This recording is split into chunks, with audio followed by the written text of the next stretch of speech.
Week 4 of the NFL season is in the books. We got some controversy to talk about, undefeated teams to talk about, and sense of normalcy, maybe in the NFL, maybe a little bit we'll talk about. All that and more right here.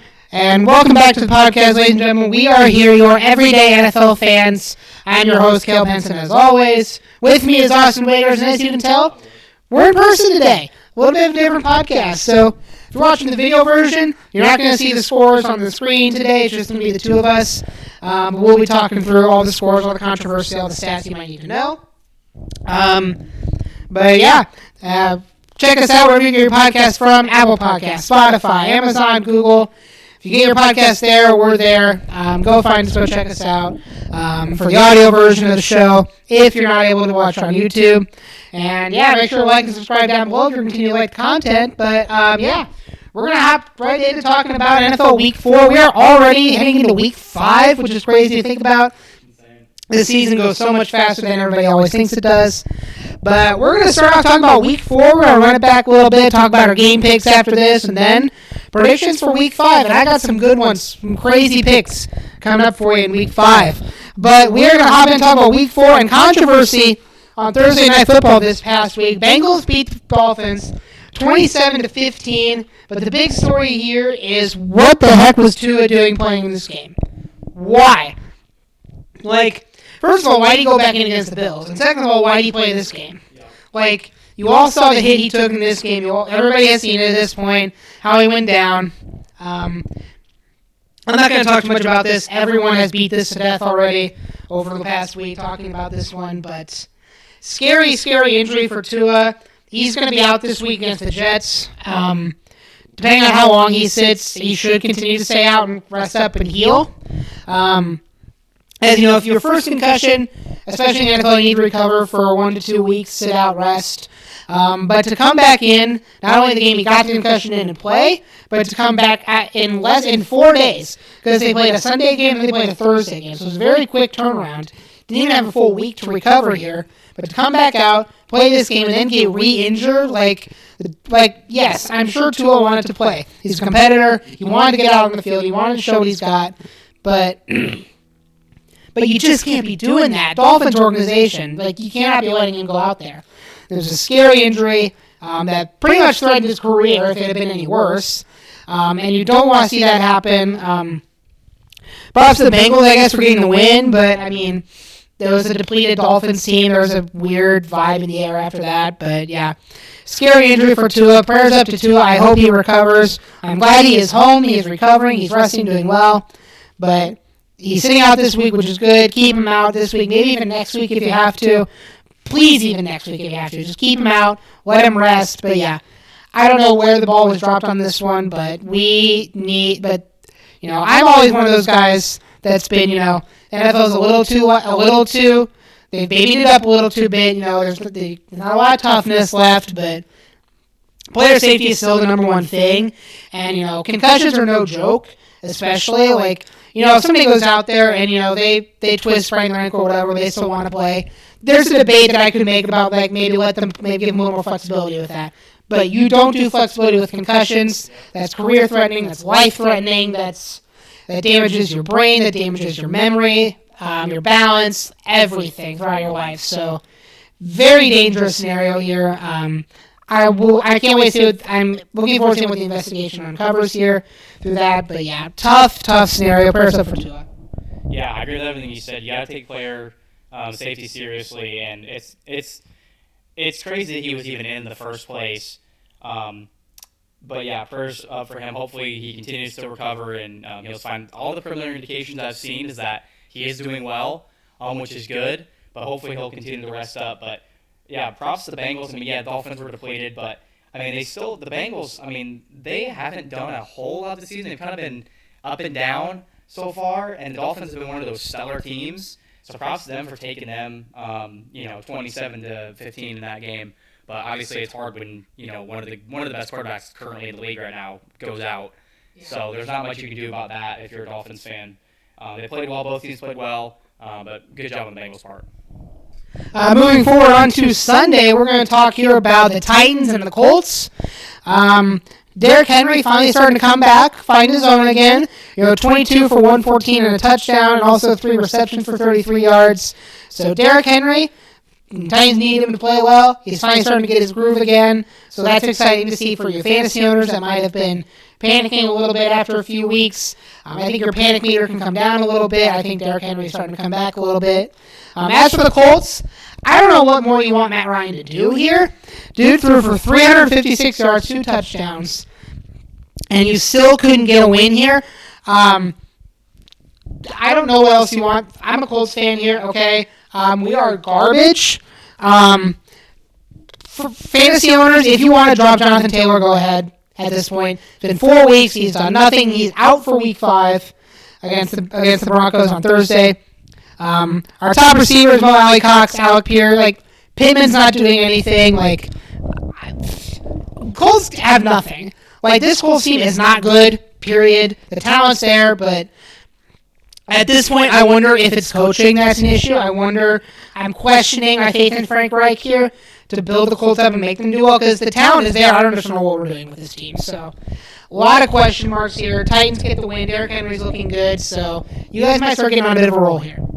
Yeah, I think, honestly, it was not a bad game for the Colts. I think they played really well, especially Matt Ryan.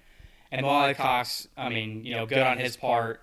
But, it's just... I see where you're coming from with the coaching, because I'm kind of losing my faith there a little bit too. Also, just for your note, the Colts had three turnovers to the Titans 0. Oh dear Lord. I also think that one thing that it also could be, and I've said this many times before, is the Colts have no receiving core. They really don't. They are so scattered. They're having to find random guys here and there that can pick up the slack in games. They don't have any solid. In the past, past years back when Peyton Manning was the guy. They had, Reggie Wayne, Marvin Harrison. You had Austin Collie for a bit. They had, those couple guys. And a lot of teams in the league, you can see they have, a couple solid guys. You got Justin Jefferson, you got Devontae Adams, you got, Tyreek Hill and Jalen Waddle. You got different combos, and you at least have a solid wide receiver 1. The Colts don't have that. And I believe I said this last week and maybe even the week before and probably just about every week. I thought the Colts were going to pick up Chris Godwin. I thought the Colts were going to pick up several guys that were in free agency and wanted trades and other things out of the organizations they were in. And I think they should have, especially as you look back now. The Colts need to have at least one solid wide receiver that they can build their team around and then go up from there. But they don't have that right now. They got Naheem Hines, who sometimes he's the best, sometimes he's the worst. Jonathan Taylor hasn't really been producing. They got Michael Pittman, who's in and out of there. Marley Cox, who's in and out of there. Pierce is finally getting some touches. It's just they're all over the place, and it's really sad considering that we were thinking that the Colts were going to be winning the division at the beginning of the year. Now maybe they're going to go on some crazy tear or something, but I don't see it happening. I'm seeing them best case scenario is they get 3rd. I don't see them doing much more. Great game. They played well against a good team in the Titans. Kept it to a 1-score game there at the end, but they couldn't quite finish it up on defense, and obviously their offense really needs to come together and figure out what the heck to do. And I think that the front office also needs to figure out what to do with Frank Reich. Is it on him, or is it just a personnel issue at the moment? I don't have much else to say other than that. Lots of questions. And I see where you're coming from, but I am going to disagree. This was more of the Titans fell apart late in this game rather than the Colts rebounded and played well in this game. Because, just a reminder, this was 24-3 at one point. Matt Ryan was responsible for all 3 turnovers, 1 interception, and 2 fumbles. Colts still couldn't protect him. He still got sacked a bunch of times. 3 times for 29 yards. But like I said, Matt Ryan is one of those quarterbacks who's very capable of making a lot out of his nothing receivers, where for years and years and years, it was just Matt Ryan and Julio Jones in Atlanta. That was it. There wasn't a lot of depth behind Julio. They had a couple other mid-tier receivers here and there, but it was Matt Ryan and Julio Jones, and he could utilize the other receivers around him fairly well. And he's been doing that. He's been distributing the ball well. All of the receivers that were highly utilized in Indy this week all averaged over 10 to 15 yards a reception. So it's not like we aren't. It's not like there's something missing here. There's something missing here because Matt Ryan's doing well, distributing the ball well, but I don't know if it's just our receivers aren't getting enough yards, if we're staking too much on Jonathan Taylor, which I think we are a little bit right now with how he's producing. I think we need to change up our game plan a little bit to try and get something working because, Matt Ryan's 4th in the league in passing yards, and the Colts are 1 and 3 basically. Like, that shouldn't be the case, and I don't know what we need to change to do better here, but we can't keep playing like the way we are right now because it's not working now, and it's not going to continue to work later on.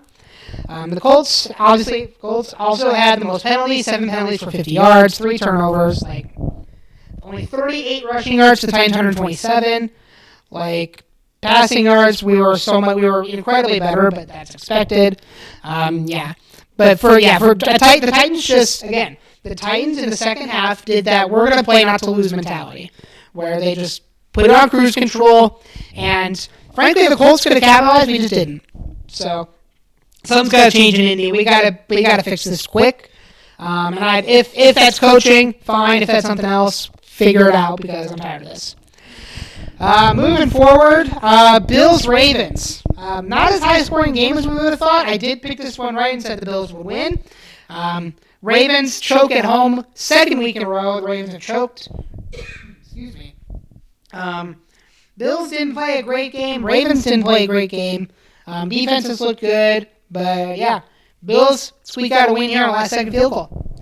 Yeah, for a long time, though, the Ravens in this game were absolutely dominating. I mean, Josh Allen was looking awful. I mean, I think the Bills were not looking like a good team at all. When I was first watching this game, I was like, where are the Bills? I think they just brought in, the Bill Clintons or something to play. This was... Ravens defense looked great. It was not good for the Bills. Ravens defense looked amazing. Lamar Jackson started off really hot, looked really good. And obviously, you see then there was something that just changed. There was a nice little flip of the switch.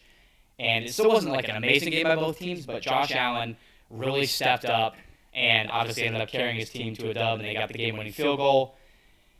Ravens, they got to figure out they're right there. Yeah.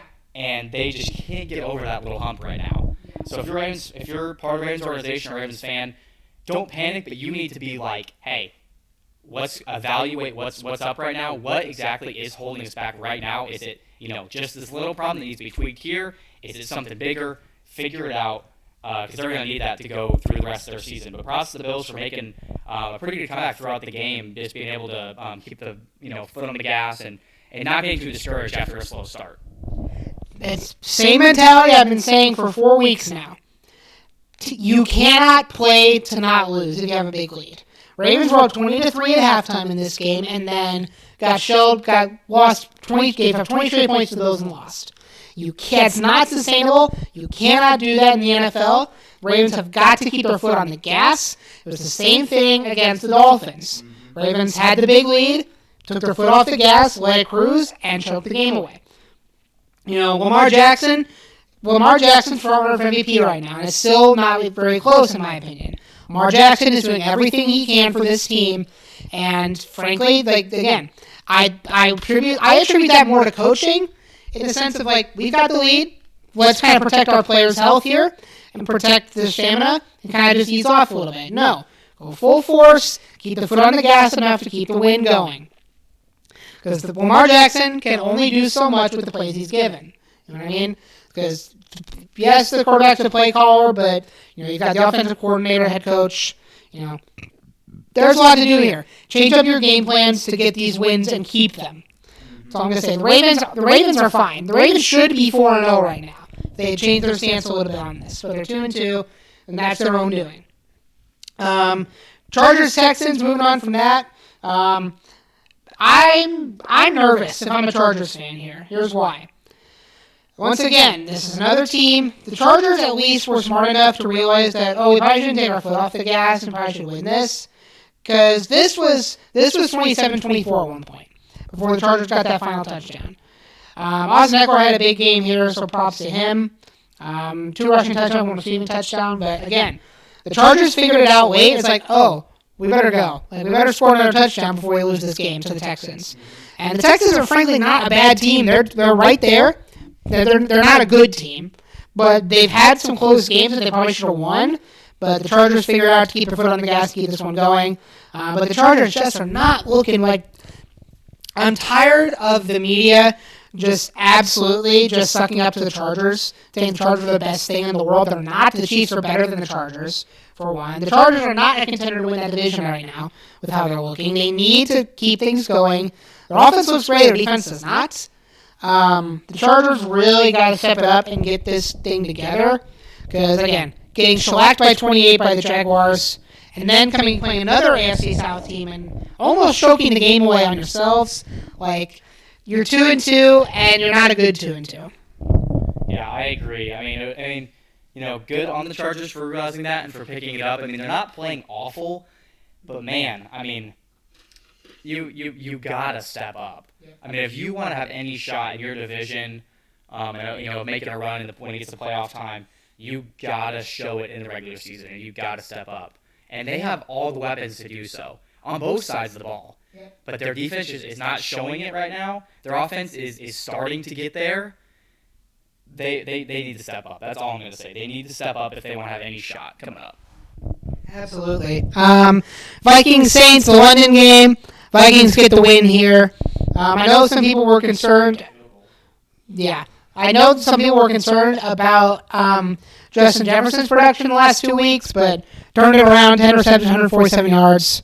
So if you had Derrick Henry, you were worried. You had Justin Jefferson, you were worried. Calm down. They're fine. Slow games happen. They're not gonna throw 130 yards every game. That's just not how it is. Get through the slow games, you'll be fine.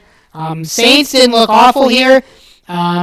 Chris Olave is still a great pickup if he's still available somewhere in your league, if you want him.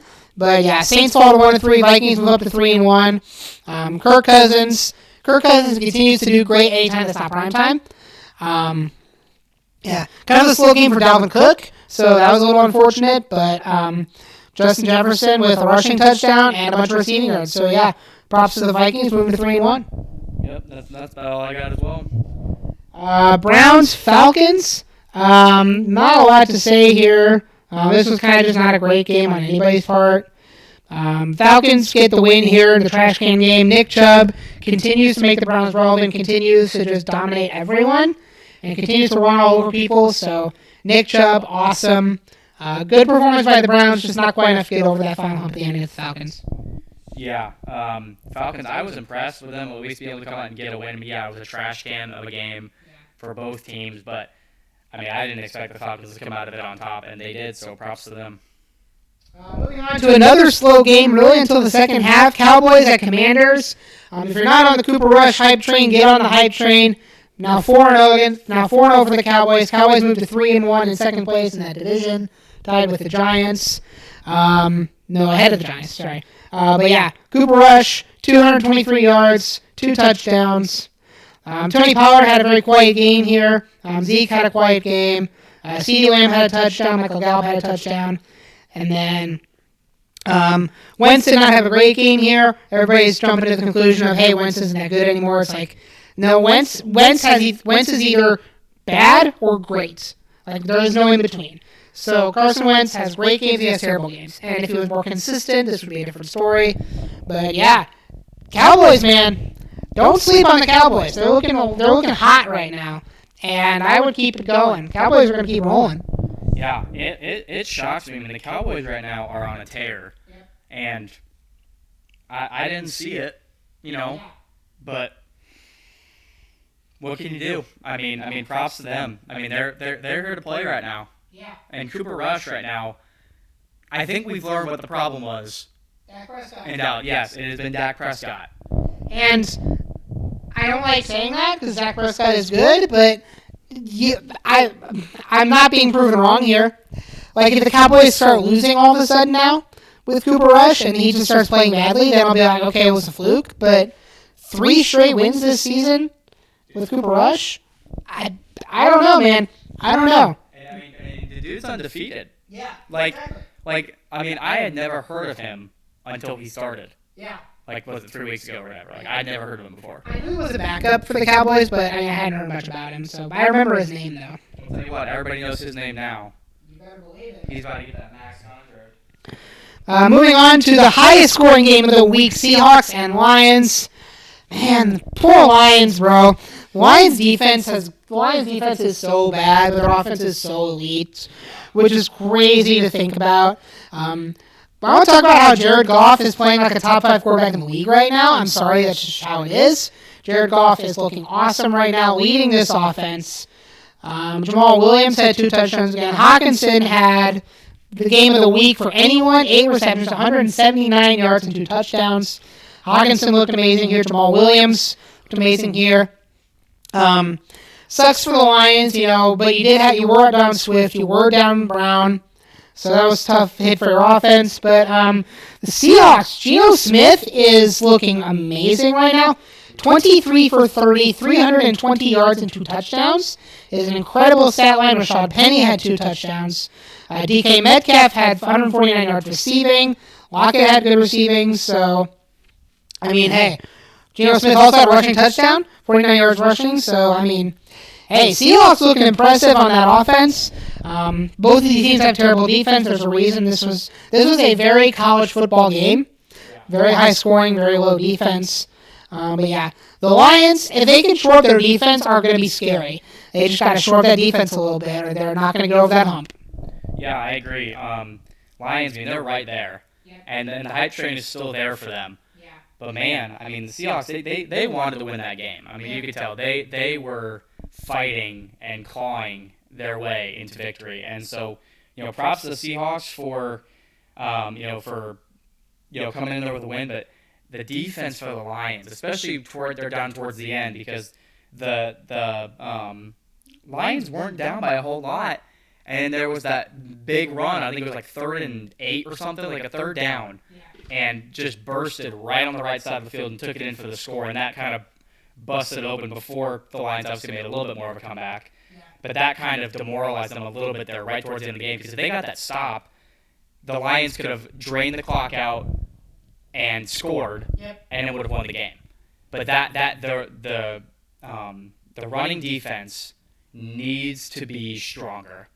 It really does for the Lions. Passing as well, defense in general, but especially against the Seahawks, that running defense. That's one of the things that killed them. Was they could not stop them. It was like 3rd down, and it's not like it's a 3rd and 2 or a 3rd and 4 even. It was like a 3rd and 8 or 3rd and 10, and you give up a touchdown run. That was like, I think it was like a 20, 30, I think it was like a 30-yard run or a 40-yard run for a touchdown. Like, you can't have that happening, especially towards the end of the game. There was like 3 minutes left in the game. You can't have that. That right there is killer, and the Lions, they're right there. If they can just shore up that defense, they're right there. I hate watching the Lions lose, but everything you said is absolutely correct. Shore up your defense, Lions, and I think we force you to reckon with. Bears at the Giants. Frankly, another kind of trash can of a game, really. Don't sleep on the Giants, apparently. Don't stop sleeping on Saquon Barkley. Saquon's season is back. Saquon is still looking amazing. I'm still surprised he came back this well from injuries. But, hey, that just shows you how elite he is and how well he can produce. Once again, the Bears, as soon as their run gets cycled, they can't do anything. Justin Fields, 50% completion, not letting him throw the ball. The Bears are not going to get anywhere if they can't run the ball, and because they're not letting Justin Fields develop. And I'm going to keep warning you, Bears fans. I don't know why I said Packers. Bears, either let Justin Fields develop, or you don't want him as your franchise. So let's look at him right now. You don't want him like your franchise. That's just how it is. Daniel Jones didn't much of anything either, but he had 2 rushing touchdowns. So Daniel Jones out here putting in the work, I guess. Went out injured a little bit, so that was tough. Prayers up for Daniel. Hope he's doing better. But yeah, Saquon looked good. Anything else you want to add to this one? No, just, to echo what you said again. Justin Fields, dude. Look at this. 11 of 22 and 174 yards. You're only throwing the ball 22 times in an entire NFL football game? It's more than he threw in the last couple weeks, but yeah. I could throw more than that. Yeah. And he's only completing half of those in this game. Yeah. He got sacked 6 times. Yeah. He didn't have any touchdowns or interceptions.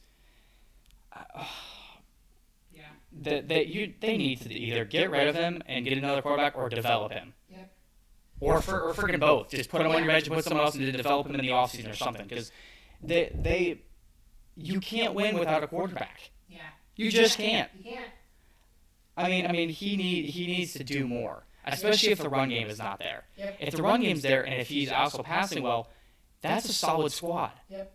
But you can't only have one basis of attack, because if that one fails, you're done. And we clearly saw that in this game. They had no rushing and obviously no passing. It was just sad. Absolutely. Moving forward here, we've got the Eagles and the Jaguars. This was a rain game, so I attribute both teams' kind of failures in this game to that. Jaguars started off really hot. The Eagles started off really cold. Jaguars jumped out to a 14-0 lead to start this game. Ended up the Eagles got the win here. Again, this was a rain game. I don't attribute any of these teams' failings. I attribute it to that. It was the Eagles at home, so I think that's why they got the win here. Still don't sleep on the Jaguars. 29-21. The Jaguars looked great early, and I think the Jaguars are the favorite to win our division, even at 2-2, along with the Titans. But yeah, Eagles, the only undefeated team left in the NFL, moved to 4-0.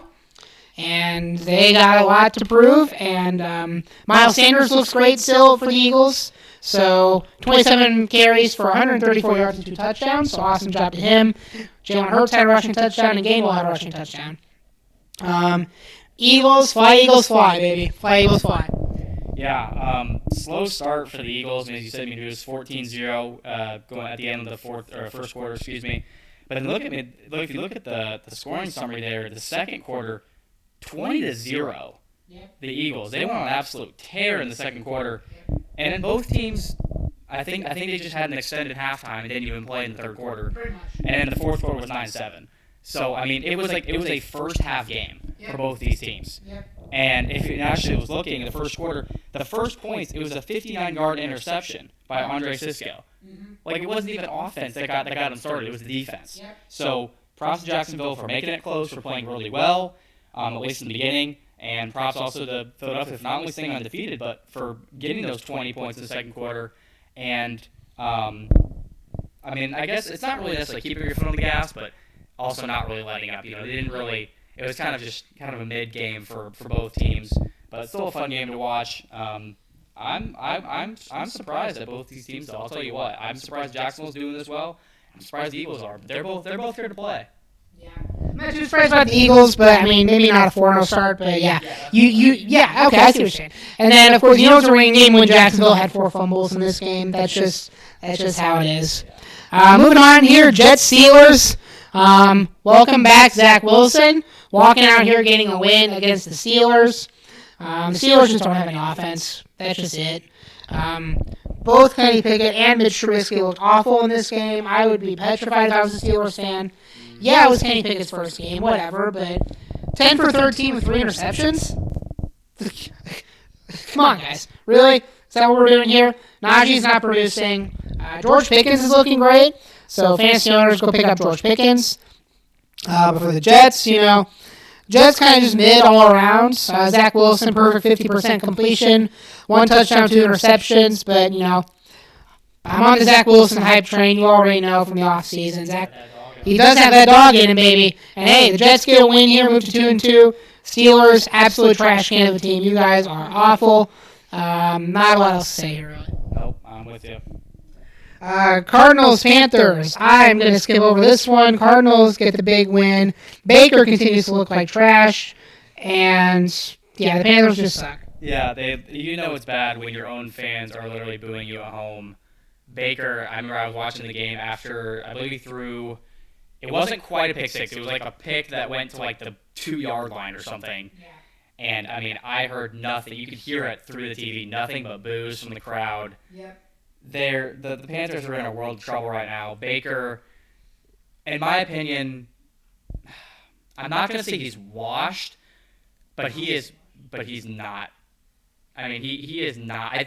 I still think that if he were to find the right, niche to play in, he could be good. However, right now, it is not in his place. He is not there. I'm going to go and say this season he's washed. Overall, as a quarterback, I'm going to say he's slightly above washed, whatever you put that as. If we're going by tiers, I'd put him like this season. I'm going to put him in the F tier. If there's one lower, I'm going to say overall, just because of talent, I'm going to put him maybe in like D, just slightly above. But I think that if he finds a niche, he'll be okay. But for right now, he is not playing well. Panthers not playing well. Again, like I said, it's not good when your own fans are booing you. They need to get some serious help down there in Carolina. 100% agree. It's bad when your leading receiver for the Panthers was Christian McCaffrey. So, leading receiver and rusher. Wait. Is it the Colts or the Panthers we're talking about here? It's the Panthers. Oh, okay. Yeah, that's right. Patriots, Packers. All right, Packers fans, you want to explain this one to me? How'd you go to overtime against the Patriots without Mac Jones? Patriots suck enough without Mac Jones, and you took them to overtime? Aaron Jones carried you guys. Alan Lazard had a good game, but that's about it. Packers. You're 3-1. You're probably the worst 3-1 team in football right now. Anybody that says you're a Super Bowl contender is lying to themselves. The end of the world. Shout out to Brady Zapp, though. I think that's how I say his name. Zapp or Zappy, I don't know. Whatever. 10 for 15 with 99 yards and a touchdown for the Patriots. Bailey Zapp. I'm sorry, not Bailey Zapp. Looks pretty good, but yeah. Packers, you're 3-1, but you shouldn't be 3-1. No. Like you said, Aaron Jones, good job. 16 carries, 110 yards. Lazard had a really good game, 6 receptions for 116. But, other than that, there was really no help otherwise on receivers. Like in the 40s, when you add it all up, that helps, obviously. But, it was really a one-man show in the receiving corps, and it's a one-man show in the rushing. In reality, maybe 2 if you include Dillon in there. 17 for 73 yards, not a terrible performance.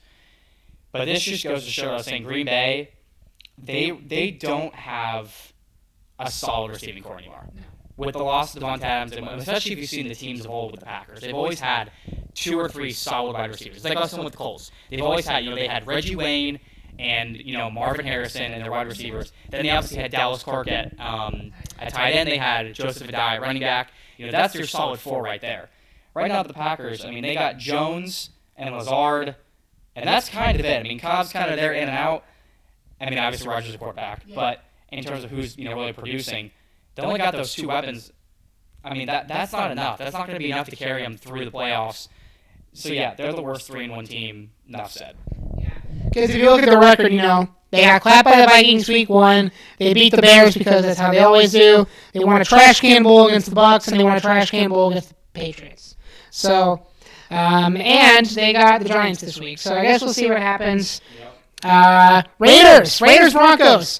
I told you the Raiders were going to get a win here. I'm still on that Raiders hype train. The Raiders were probably, like we said, the best 0-3 team in the league, and they showed it here. Getting a big win.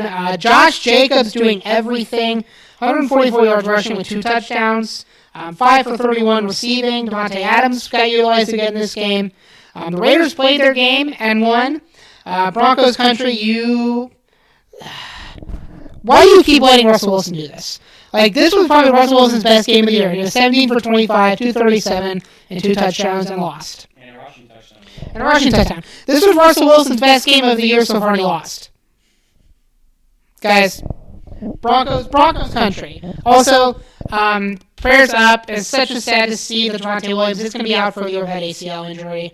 Super tough for the Broncos to lose him. That's not going to help anything at all. But yeah, Russell Wilson is not utilizing his receivers. Rushing's not going anywhere. This was a game he tried to do everything himself and looked good, and he looked good, but he still lost. Broncos, I still think you're the worst team in that division. And you have a better record than the Raiders, but I don't know. Yeah, it's a robbery for Russell Wilson, as we said, in every week. He played a really good game, so I'll give him props for that. Played a really good game. If you play a good game, regardless of how well you're playing, I will give you props for playing a good game. That's just how it is. Yeah, dude played a great game, but the Raiders are too much for him, and it's just sad when you have a quarterback like Russell Wilson who played a really good game, and you guys just still couldn't pull it out. Yeah. I mean, it's a tough situation. It happens, but yeah, there's not much to say other than that. Just good job to the Raiders. I mean, they pulled out when they needed to, and props to them. Absolutely. Moving on to Sunday Night Football, Chiefs at the Bucks. Chiefs get the win like we both said that they would. What I will say is Brady looked like Tom Brady in this game. 39 of 52, 385 yards and 3 touchdowns, no interceptions. Brady looked awesome in this game, but it's the Chiefs. You know, if you can't outscore the Chiefs, you're not going to beat the Chiefs. Yep. But like I said, Tom Brady looked awesome here, finally finding his groove again. You know, after all those retirement rumors in the offseason, coming back out of retirement to play this year. We had questions about how Brady would perform, and he'd been fairly mid, average to good over the year, but now big performance from him. So, Bucs fans, you guys are fine. You'll be fine going forward. Mike Evans had a big game, 2 touchdowns, 103 yards receiving. And the Chiefs, of course, Mahomes passed for 3 touchdowns. Edwards-Helaire had a touchdown. Kelsey, Fortson, and Helaire each had receiving touchdowns. So, but yeah, Chiefs are going to Chiefs. They're 3-1, looking like one of the top teams in the NFL. As we expected they would. We had questions about receiving, but it's Patrick Mahomes. I'm not too concerned. Chiefs get a big win here at Tampa Bay.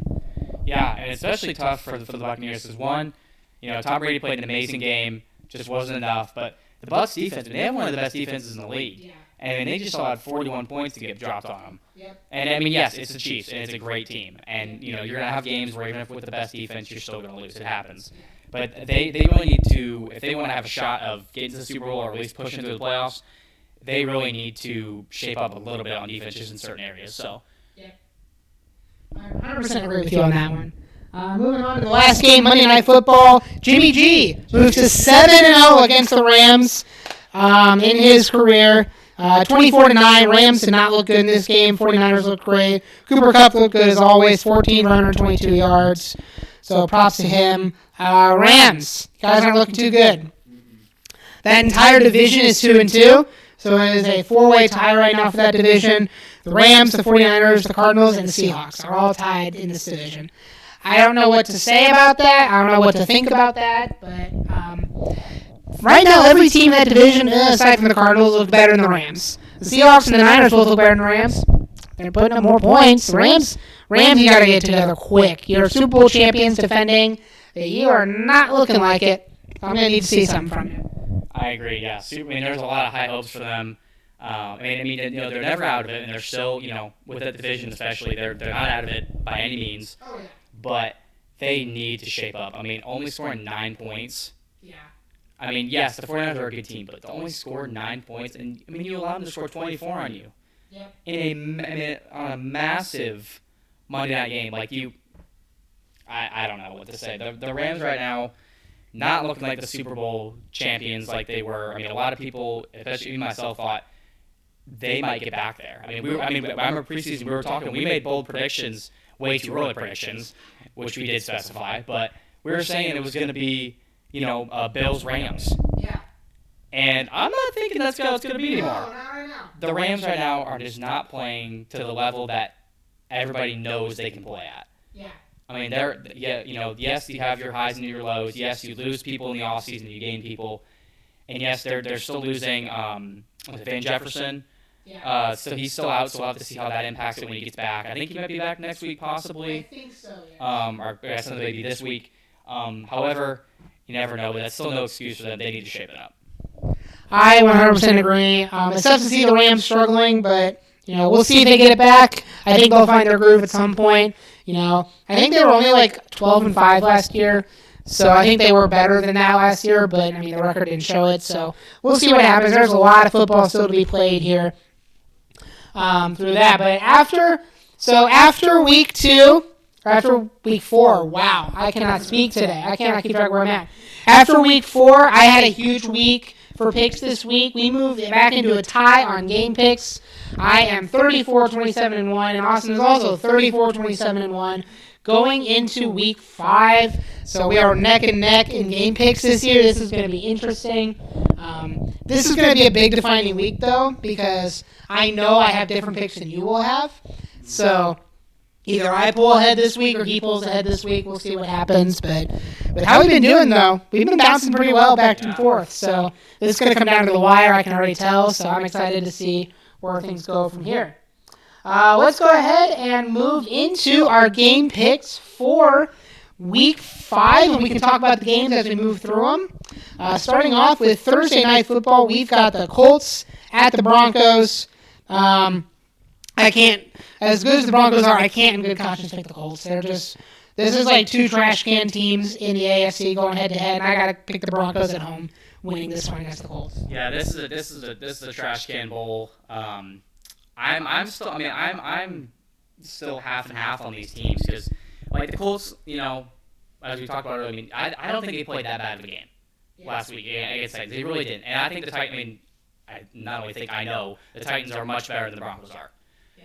However, with the fact, Jonathan Taylor has not been producing, but he's not there, regardless of if he's been producing or not. He's not playing.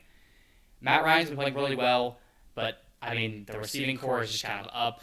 It's haywire right now. Do I think that the Colts could pull one off? Yes, certainly.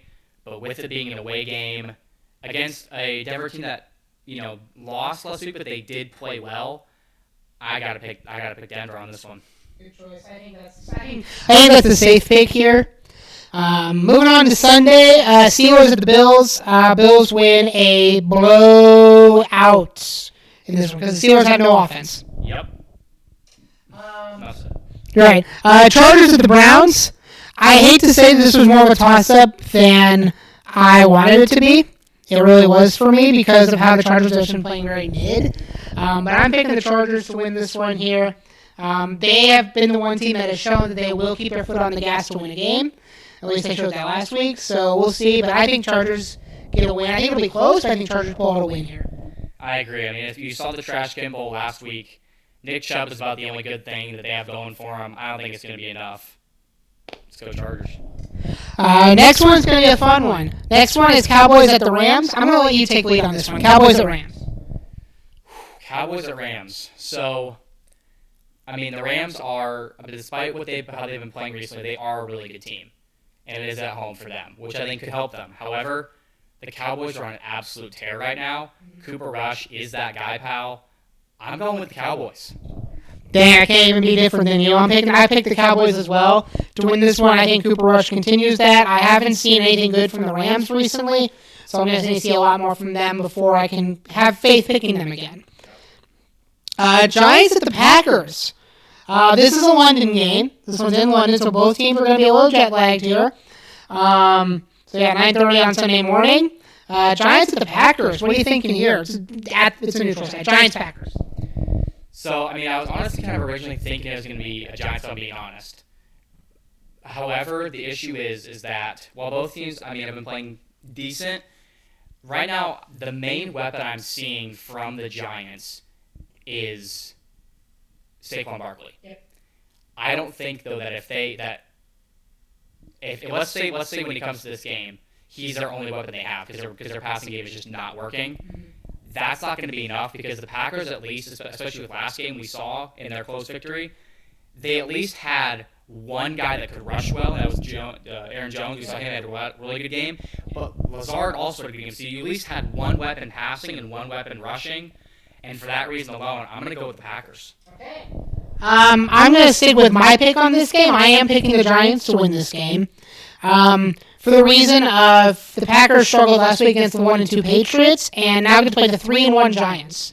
So I think the Giants are better people give them credit for, and you got to pick upsets in the NFL. I've been doing enough of that lately, so I'm picking the Giants to upset the Packers here and move to 4-1, which is kind of surprising to talk about as well.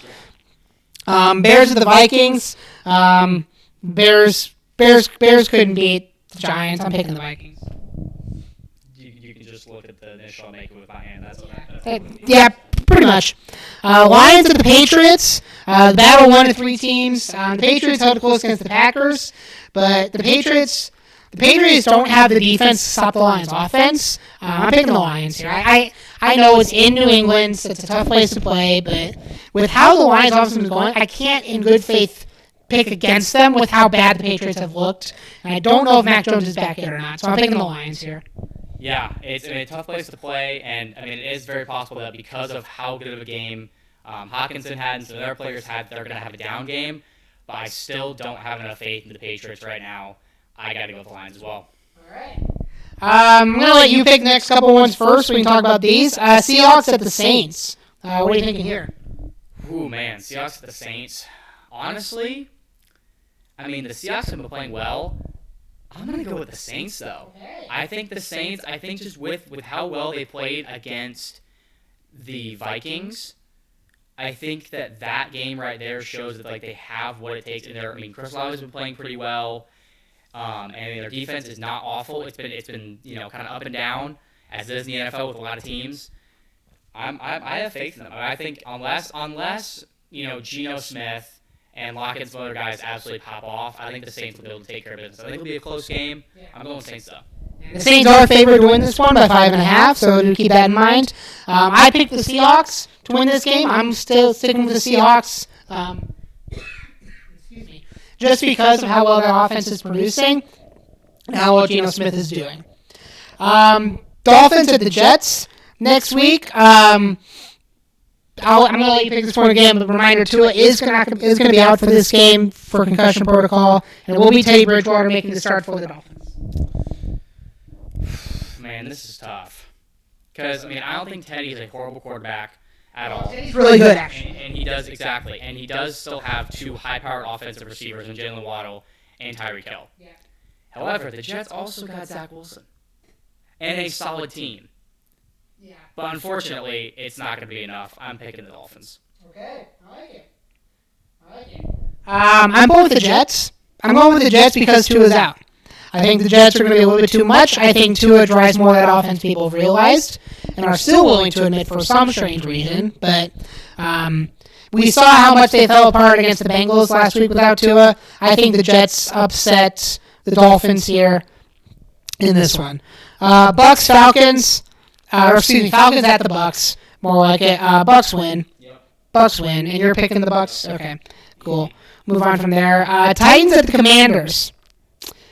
Oh, boy. This was a big toss-up for me. I'm going to go ahead and toss this one over to you first. What do you think? Titans at the Commanders. It's so hard because, the way that you had stated it, I think it was perfect. Carson Wentz either plays great or he plays bad. Yeah. I think if Carson Wentz plays a great game, I think they have a real legitimate shot at winning this game. But if I'm being honest, I don't have any faith in the Commanders right now. I think with Derrick Henry, the way that he is producing well, I got to go with the Titans. So, here's my logic with this one, right? Like, it's like I said, Carson Wentz either plays really good or plays really bad. Last week was his really bad game. This week's his really good game. I picked the Commanders to win this one, beat the Titans. Derrick Henry will still do well in this game, but the Commanders have so many underrated weapons on that team. You've got Antonio Gibson, you've got Terry McLaurin, Jahan Dotson, Curtis Samuel on that offense. This is going to be a big week for Carson Wentz. I think he rebounds after a tough week last week, and the Commanders get a big win here. I'm picking the Commanders to win. Okay, that's a solid pick. I get that. Texans at Jags. Jags win. Yep. Let's see. 49ers at the Panthers. 49ers win. Because the Panthers are awful. Just a handful of games left here to pick. We got the Eagles, and we got the Eagles at the Cardinals.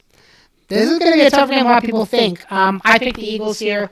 I think the Eagles continue the momentum here. I know some people that are saying this is going to be the end of the road for the undefeated streak, and the Cardinals are going to get a win here, but I don't see it, personally. I think the Eagles are just a bit too much, and I think, obviously, if it's not a weather game and they're firing on all cylinders, I think the Eagles continue momentum here. Yeah, I'm really tempted, honestly, to pick the Cardinals, especially because, they haven't, they're not the best team out, but they've been playing really well. Yeah. Especially Kyler Murray. He is an absolute stud. Yeah.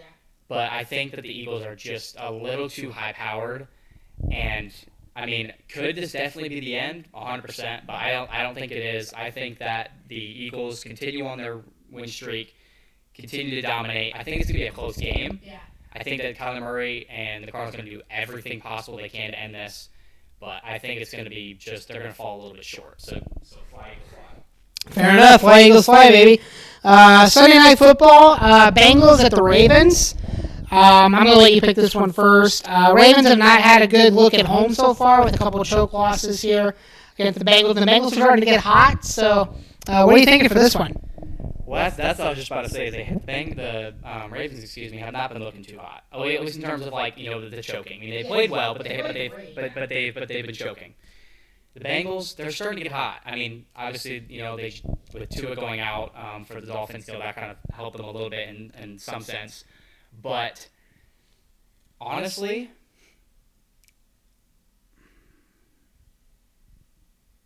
man, I don't even know anymore. I don't know. This is such a toss-up for me because Lamar has been playing really well, and the Ravens in general have been playing really well. But at the same time, the Bengals, they are getting hot. Higgins has been doing really well. Chase has been doing well. You know what? I'm going to say it. I'm going to say the Ravens take this game. I'm going to say they are pissed off from choking. They're going to put their foot on the gas pedal, and I think that they're going to win this game. I said the Ravens too, so we're not even going to differ on that one. Raiders at the Chiefs on Monday Night Football. As much as I want to pick the Raiders here, I'm not going to because that's to be a stupid pick. Chiefs win big. And you see him there. We know. Chiefs get the win. For those of you that are listening to the podcast as opposed to watching it, I am doing the chopping.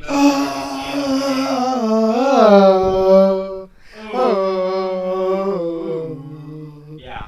Patrick Mahomes is going to be too much. And simple enough. Chiefs, especially at home in a night game, no contest. There you go.